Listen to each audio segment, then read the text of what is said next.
The lack of funding has hurt deeply our local schools. In 2010, when they cut the $470 per pupil funding, that hit every public school in the state extremely hard, especially up here in the UP. We were dealing with and continue to deal with declining enrollment as jobs are not available and people move out of the area. So it's a bit of a double whammy in a lot of the local public schools, but it hit our public schools extremely hard as well. I've talked to a number of folks, teachers, where they no longer have the funding to be able to provide supplies for the classrooms.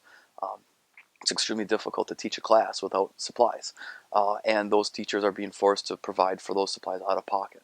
We've seen discussions and we've seen slow increases in funding the last few years, but it doesn't nearly come back to where the cuts came from a few years ago. We're not back to the funding levels we were in 2010 even. And the funding that is coming back is not going into the classroom. And that is a huge issue. We need to focus on putting the money back into the classrooms and giving the teachers the tools and the abilities to teach our children and prepare them for the next generation of jobs, prepare them for after high schools, and prepare them for getting into college or technical or trade schools as well.